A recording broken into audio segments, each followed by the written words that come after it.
कभी सोचा TikTok versus YouTube की जो लड़ाई चल रही थी इसको इतना भाव क्यों मिला? अब जो जनता बिग बॉस देख के खुश होती हो, अपने 2 से 3 महीने काटती हो, उससे और क्या उम्मीद कर सकते हो। लेकिन सलमान भाई के बारे में हम ज़्यादा नहीं बोलेंगे, क्योंकि वो जो करते हैं उसके खिलाफ बोलना एक तरह से आज की डेट में सरकार के खिलाफ बोलने जैसा हो गया है। लेकिन भाई तो अपने फार्म हाउस पे बेहतरीन मज़े कर रहे हैं, गाने रिलीज़ कर रहे हैं, प्रोडक्ट रिलीज़ कर रहे हैं।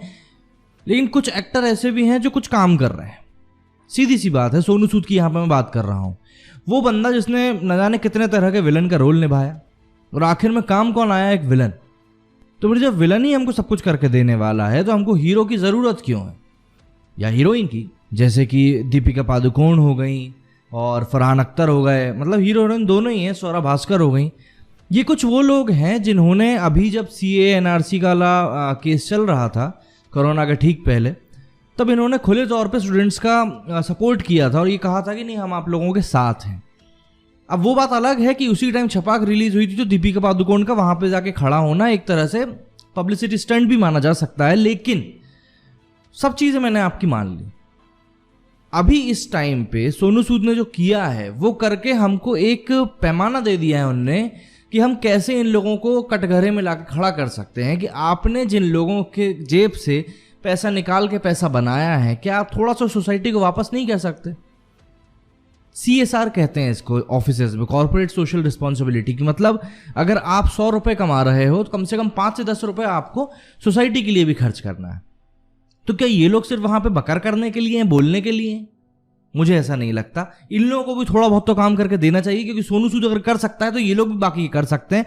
ज़्यादा नहीं, थोड़ा थोड़ा ही अगर करेंगे तो बहुतों की मदद हो जाएगी। अब वो बात अलग है कि कुछ बुद्धिजीवी हैं जो यहाँ पे मुझको ये भी कहेंगे कि अरे तुमको तो सब बुरा ही दिखता है। भाई साहब, बुरा नहीं दिखता। क्या है ना, अच्छे के बारे में सब बात करते हैं, बुरे को कोई ध्यान नहीं देता ज़्यादातर, या बोलना पसंद नहीं करता। जैसे कि अभी कुछ दिन पहले निर्मला सीतारमण जी ने एक टीवी में इंटरव्यू दे डाला कि भैया एक लोअर मिडिल क्लास की जो आय होती है वो होती है 6 लाख से 18 लाख के बीच में। अब ये उन लोगों के लिए है जो अभी अभी जाकर कमेंट में ये लिखने वाले हैं कि भाई तू कौन होता है बोलने वाला। तो भैया ये तुम ही लोग हो जिनके बारे में उन्होंने कहा है कि आपकी मिनिमम सैलरी 6 लाख है। मिनिमम सैलरी 6 लाख होने का मतलब है कि आपकी महीने की जो पगार बनेगी वो बनेगी 50,000 रुपए। अब अगर 50,000 रुपए लोअर मिडिल क्लास के इंसान की एवरेज सैलरी हो जाए, सॉरी न्यूनतम सैलरी हो जाए, तो क्या ही कहने इस देश के। लेकिन ऐसा नहीं है। लोअर मिडिल क्लास में कौन लोग आते हैं? वो सिक्योरिटी गार्ड आते हैं जिनकी सैलरी है 8 से 10,000 रुपये महीना। वो लोग कौन सी कैटेगरी में आएंगे मैडम के हिसाब से?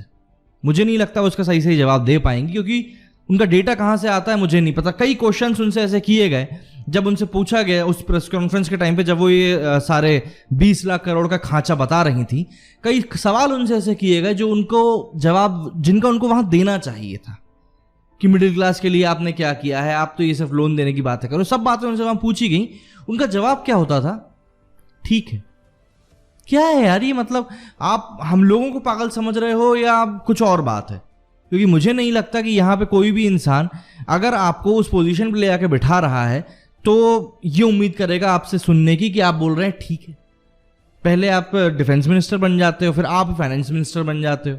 पता नहीं ऐसी कौन सी क्वालिफिकेशन लेके तो आप लोग आए हो, समझ में ही नहीं आता कौन क्या कर रहा है। वो स्मृति ईरानी जी, मतलब ये लोग अभी कोई इतना दिखाई नहीं दे रहे हैं। अभी मुद्दा क्या चल रहा है? हिंदू मुसलमान को हम कैसे लड़वा सकते हैं फलों को बेचने के नाम पे। दूसरा, यूपी सरकार ने हमको अनुमति नहीं दी तो हम अंदर नहीं लेंगे, अपनी अंदर लेके नहीं जा पाए अपनी बसों को। कांग्रेस इस बात पे लड़ रही है। भैया ठीक है, बीजेपी ने बोल दिया कि आपने 1000 बसें नहीं दी, तो यार जो भी कुछ दिया है उसको जाने दो ना अंदर। क्यों नहीं जाने दे रहे हो? वो तो मदद ही कर रहा है ना। लेकिन यहाँ पे गणित क्या है कि अगर सभी प्रवासी मजदूर अपने अपने घर पहुंच जाएंगे तो सोचने वाली बात यह है कि जो फैक्ट्रियों में काम होना है वो कौन करेगा? क्योंकि जो मजदूर अभी घर जा रहा है वो इतनी जल्दी तो वापस आएगा नहीं, तो काम किसका ठप्प पड़ेगा?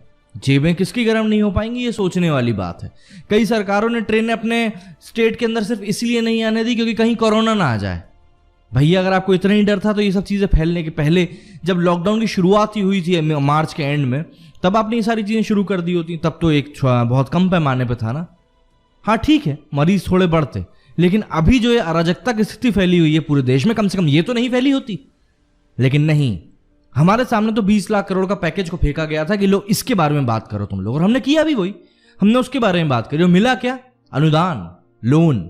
वही लोन जो कितने पापड़ बेलने के बाद मिलता है ये मैं जानता हूं, और पापड़ नहीं बेलने हो तो आपको किसी ना किसी को पैसा खिलाना पड़ेगा। इसके बारे में लेकिन कोई बात नहीं करता, क्योंकि इसके बारे में बात करना मना है।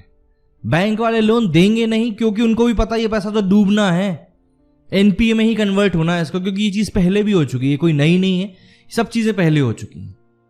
लेकिन अभी इन सब बुरी चीजों के बीच में हमें जरूरत है सोनू सूद जैसे इंसानों की, जो अगर क्षमता रखते हैं अपने आसपास के लोगों की मदद करने की।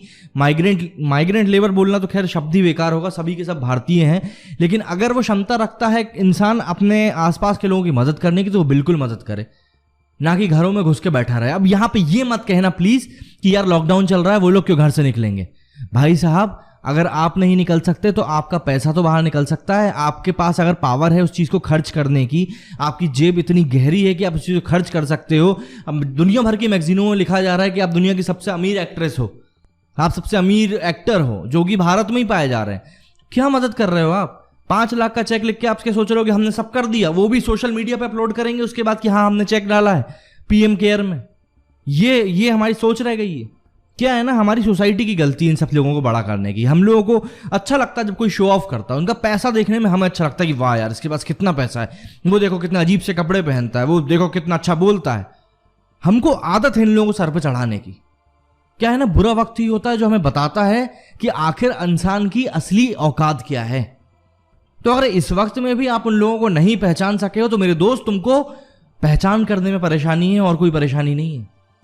इसीलिए इस वक्त में समझो कि किस इंसान को तुम्हें सपोर्ट करना चाहिए, क्योंकि मैं जानता हूं कई लोग हैं ऐसे जो बाहर निकल के कुछ करना नहीं चाह रहे हैं, पर करना चाहते हैं लेकिन वो कर नहीं पा रहे हैं। तो अभी वक्त है ऐसे इंसान को समझने का, पहचानने का कि वो कौन था जिसने ऐसे बुरे वक्त में भी बाहर जाके लोगों की मदद करी। मैं वरुण पूर्ति की बात नहीं कर रहा हूं, ये तो सिर्फ क्या करते हैं आप सबको जानते हैं, आप सभी जानते हैं। तो कोशिश करो कि ये जो लॉकडाउन जब खत्म हो तब आप ऐसे लोगों को समझ पाओ कि किसने हमारी सोसाइटी को कुछ वापस दिया है, अपनी कॉर्पोरेट सोशल रिस्पॉन्सिबिलिटी को बखूबी निभाया है। क्योंकि अब जो हम नहीं समझ पाए ना, तो अब हमको मौका दोबारा ऐसा ना ही मिले तो अच्छा है, और ऐसे लोग भी ना मिले तो अच्छा है। तो इस वीडियो के माध्यम से बस थैंक यू कहना चाहूँगा सोनू सूद को, जिसने कई ऐसे लोगों की मदद करी जो शायद मदद के हकदार थे, और जिस तरीके से उन्होंने मदद करी, जिस तरीके से उन्होंने रिस्पॉन्ड किया लोगों को, वो कोई सोच भी नहीं सकता था कि इस तरीके से किया जा सकता है। उन्होंने ट्विटर का यूज़ किया, उन्होंने अपने आसपास के लोगों का यूज़ किया, खाने का इंतज़ाम कराया, रास्ते में खाने का इंतज़ाम कराया, घरों तक पहुँचवा रहे हैं वो लोगों को। ये चीज़ें देखने को आज की सोसाइटी में बहुत मुश्किल से मिलती हैं, जहाँ पे सरकार ही आपस में लड़ रही है कि नहीं तुम कर लो तुम कर लो। भाई राजस्थान जहाँ पे कांग्रेस की गवर्नमेंट है, उन्होंने अपनी यहाँ से कोटा से बच्चों को यूपी भेजा तो उन्होंने साथ में 36 लाख का बिल भेज दिया। वहाँ पे यूपी सरकार ने फिर बसों को अंदर नहीं आने दिए कांग्रेस की। तो ये सब आपस में ही लड़ते रहेंगे, चाहे कांग्रेस हो चाहे भाजपा हो। आम आदमी जो कि हम हैं, जो बीच में फंसे हुए हैं, समझना अब हमको होगा कि अगली बार हमको किसको वोट करना है। यहाँ पे अगर मैं भाजपा के सपोर्ट में बोलूंगा तो लोग मुझको भाजपा ही बोलने लगेंगे, अगर मैं कांग्रेस के सपोर्ट में बोलूंगा तो मुझे कांग्रेस ही बोलने लगेंगे। भैया ऐसा कुछ भी नहीं है।